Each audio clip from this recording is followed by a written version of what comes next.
ایک دیہاتی آیا، اس نے کہا حضور میں آپ کو اللہ کا رسول تب مانوں گا کہ یہ سامنے کھجوروں کا پکا ہوا خوشہ آپ کی گواہی دے۔ فرمایا تب تو مان جائے گا؟ اس نے کہا انکار کی گنجائش ہی نہیں۔ تو حضور نے اشارہ کیا تو وہ کھجور کا پکا ہوا خوشہ ٹوٹ کے حضور کے قدموں میں آ گیا، تو اس کے لبوں پہ کلمہ جاری ہو گیا۔ اب وہ ٹوٹی ہوئی کھجوریں جو معجزے سے حضور نے توڑی تھیں اس صحابی کی جھولی میں ڈال دیتے یا صحابہ کو بانٹ دیتے،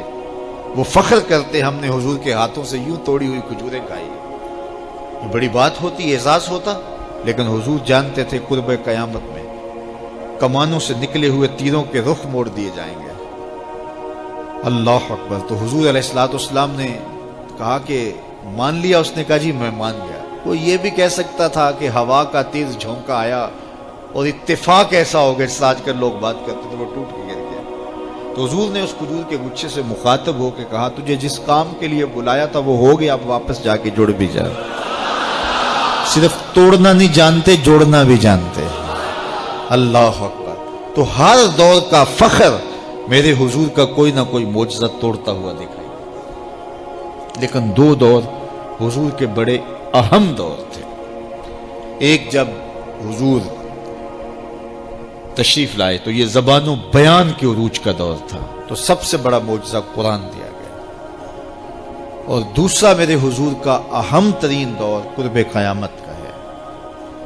اور قرب قیامت میں انسانی عروج کی کہانیاں سننے میں آنی تھی، اور سائنس کا ارتقاء ہونا تھا، اور لوگوں نے اپالو 11 کے ذریعے چاند پر جانے کی بات کرنی تھی۔ اللہ کے محبوب کو دوسرا بڑا معجزہ معراج دیا گیا کہ سائنسدان الٹی چھلانگیں بھی لگاتے رہیں، میرے محبوب کے وہاں قدم پہنچیں گے جہاں کسی کا خیال بھی نہیں پہنچ سکتا، جہاں کسی کا تصور بھی نہیں پہنچ سکتا، وہاں میرے حضور کے قدم پہنچے۔ باقی رہی بات چاند پہ جانے کی، تو لوگ چاند پہ جا کے فخر کرتے ہیں، میرے حضور تو چاند کو قدموں میں بلا کر بھی فخر نہیں کرتے۔ چاند پر پہنچ جانا حقیقت صحیح، چاند قدموں میں لانا بڑی بات ہے۔ اور دوسری بات، لوگ چاند پہ گئے تو انسانیت کے لیے کیا لائے؟ وہ کہتے تھوڑی سی مٹی اٹھا لائے تھے، یہ چاند کی مٹی ہے۔ تو زمین پہ مٹی پہلے تھوڑی تھی کہ اور آگے خاک ڈال دی چاند کی؟ آج چاند پہ گئے بھی تو انسانیت کے لیے کیا لائے؟ اور حضور گئے تو امت کی بخشش کا مجدہ جاں فضا لے کے آئے۔ حضور گئے تو بندگی کا شعور امت کے لیے لائے، اور لوگوں کو بتایا کہ اس کی حضور بندگی کرو، پیشانی سجدے میں رکھو گے، الصلاۃ معراج المومنین، تمہارا نماز کے لیے جھک جانا تمہارا معراج کہلائے گا، تمہارا عروج اور بانک پن کہلائے گا۔ تو ہر دور کا کوئی نہ کوئی بانک پن ہوتا ہے۔ تو قرب قیامت میں سائنسی ارتقاء کی کہانیاں ہم نے دیکھنی تھی، لوگوں نے چاند پہ جانے کی باتیں کرنی تھی، مریخ کے سفر کی تیاریاں ہونی تھی۔ تو اللہ تعالیٰ نے اپنے محبوب کو دوسرا بڑا معجزہ معراج دیا کہ سائنسدان الٹی چھلانگیں بھی لگائے، لیکن وہاں ان کا تخیل بھی نہیں پہنچ سکتا جہاں محمد عربی کے قدم پہنچ گئے۔ کوئی حد ہے ان کے عروج کی، بلغ العلا کمال، وہ ان بلندیوں تک پہنچے جہاں کسی کا تصور بھی نہیں جا سکتا۔ ڈٹھے ورق قرآن دے پول سارے، تیری شان جیا نہیں کوئی ہور ڈٹھا، تیری شان دا کرے مقابلہ جڑا انہوں عاشقاں اصلی چور ڈٹھا۔ کوئی نور آکھے کوئی بشر آکھے، پیندا رات دنے ایہو شور ڈٹھا، اللہ والیاں گل مکا دیتی تساں ہور ڈٹھا اساں ہور ڈٹھا۔ تم نے حلیمہ کی بکریوں کے پیچھے پیچھے دیکھا ہے، سدرہ پر جبریل کے آگے آگے نہیں دیکھا۔ وہ ان رفتوں تک پہنچے، ان بلندیوں تک پہنچے جہاں کسی کا تصور بھی نہیں جا سکتا۔ کوئی فلک تے رہ یار گیا، کوئی جا سدرہ تے ہار گیا، ایک کالیاں زلفاں والا سی جڑا عرش تو بھی لنگ پار گیا۔ ان بلندیوں تک پہنچے جہاں کسی کا تصور بھی نہیں جا سکتا۔ وہ کسی نے کہا نور بشر دا جھگڑا چلیا تے سدرہ تے جا کے گل مک گئی، اور میں کہتا ہوں سدرہ دور کی بات ہے، مسجد اقصی میں کام پورا ہو گیا۔ نور بھی پیچھے کھڑے ہیں، بشر بھی پیچھے کھڑے ہیں، حضور مصلی پہ کھڑے ہیں، سدرہ میں آ کے گل مک گئی۔ نہیں، میں کہتا ہوں مسجد اقصی میں گل مک گئی، اس سے بھی پیچھے آ جاؤ، میں کہتا ہوں ام ہانی کے گھر میں گل مک گئی۔ بشر تے چادر تان کے ستا، نور چمے پیا تلیاں، بشر تے چادر تان کے ستا نور چمے پیا تلیاں جس دی خاطر سجیاں ہویاں نے عرش بری دیاں گلیاں بشر تے اگے ود دائی جاوے نوری رہ گیا تھلے جس ویلے انہوں ود دیاں ویکھیا آکھے بلے بلے بلے کوئی حد ہے ان کے عروج کی بالا غل اولاب کمال میرے رب نے بھی کہا سبحان اللذی اسرا بعبدہ سبحان اللہ اللہ اکبر سبحان اللہ سبحان اللذی اسرا بعبدہ کہاں سے کہاں تک پہنچے دنیا تکتی رہے گی وہ وہاں سے ہو کے جہاں کسی کا خیال بھی نہیں جا سکتا کوئی حد ہے ان کے عروج کی بلغ العلاب کمال ما زاغ البصر وما طغى وہاں تو ہے نا خرا موسیٰ صائقہ حضرت موسیٰ نے جب تجلیات کو دیکھا تو بے ہوشی طاری ہو گئی اور یہاں کیا سورہ نجم اٹھائیے نا کہ پھر وہ قریب ہوا پھر وہ قریب ہوا پھر اس نے جلوے دکھائے نا تو فرمایا افتمارونہ علی ما یری تم اس بات پہ بحث کر رہے ہو کہ اس نے دیکھا کہ نہ دیکھا وَلَقَدْ رَآهُ نَزْلَةً أُخْرَى سنو پھر اس نے ایک بار نہیں دو بار دیکھا تم ایک بار کے بارے جھگڑ رہے اس نے پھر دوبارہ دیکھا اس نے بار بار دیکھا آگے ذرا دیکھیے قرآن بتاتا ہے جو آنکھ نے دیکھا دل نے اس کی تکذیب نہیں کی دل نے کہا یہ وہی ہے تو پہلے دل نے دیکھا تھا اب آنکھ نے بھی دیکھ لیا اب میں آپ کو ایک جملہ کہنا چاہتا ہوں شاید آپ نے کبھی نہ سنا ہو معراج کیا ہے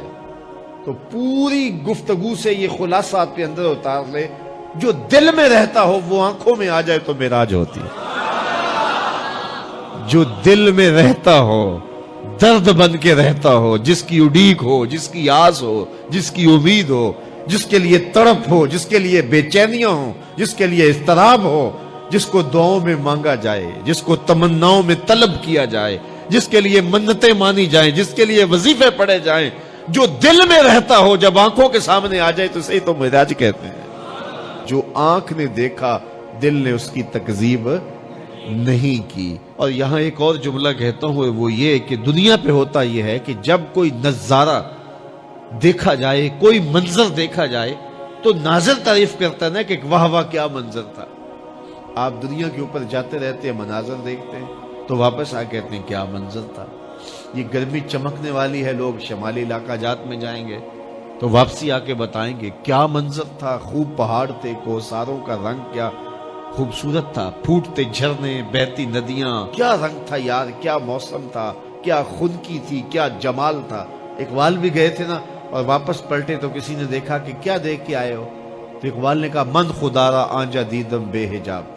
میں نے اس کے جلوے وہاں بے نقاب دیکھے تو جب کوئی نظر منظر کو دیکھتی ہے تو پھر تعریف تو کرتی ہے نا تو یہی ہوتا ہے نا کہ نظر منظر کی تعریف کرتی ہے لیکن معراج کی شب پہلی بار ایسا ہوا جب حضور کی نظر نے اس منظر کو دیکھا تو منظر پکارنے لگا ما زاغ البصر وما طغى واہ واہ کیسی آنکھ ہے نہ جھپکتی ہے نہ حد سے آگے گزرتی ہے یہ پہلا موقع تھا منظر نے نظر کی تعریف کی تو حضرت موسیٰ تقاضۂ رویت کرتے ہیں مالک میں دیکھنا چاہتا ہوں جواب ملتا ہے لن ترانی تم نہیں دیکھ سکتے اور یہاں محبوب سوئے ہیں جبریل حاضر خدمت ہوتے ہیں پہلے تو کہا کہ کنڈی نہیں کھڑکانی جبریل تیرے لیے میرا محبوب اٹھ کے دروازہ کھولے اللہ اکبر کہا چھت سے سوراخ کرو اور جا کے قدموں میں بیٹھ جاؤ سوراخ کیا اور وہاں سے گزرے پھر حضور کے قدموں پہ آئے محبوب کو اب جگا لوں کہا نہیں میرے محبوب کے قدموں پہ ہونٹ رکھ دے اب جبریل حضور کے قدموں کو چومتے ہیں یہاں ظہوری صاحب بھی مجھے یاد آئے اللہ ان کی قبر پہ رحمت نازل کرے سادہ لہجہ ہے لیکن کتنا دل نشین ہے بشرط چادر تان کے ستا ذرا غور کیجئے بشرط چادر تان کے ستا نور چمے پہ تلیاں ذرا منظر تو تصور میں لائیے بشرط چادر تان کے ستا نور چمے پہ تلیاں جس دی خاطر سجیاں ہویاں نے عرش بری دیاں گلیاں پھر بشرط اگے لنگ دائی جاوے نوری رہ گیا تھلے جس ویلے انہوں ود دیاں ویکھیا آکھے بلے بلے بلے جبریل حضور کے قدم چوم رہے ہیں حضور بیدار ہوتے ہیں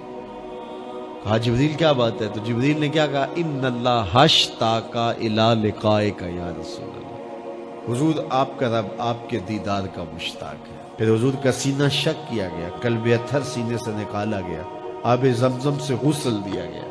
اور حضور اس منظر کو آنکھوں سے دیکھ رہے ہیں۔ علامہ بدر الدین عینی علیہ رحمہ شارح صحیح بخاری،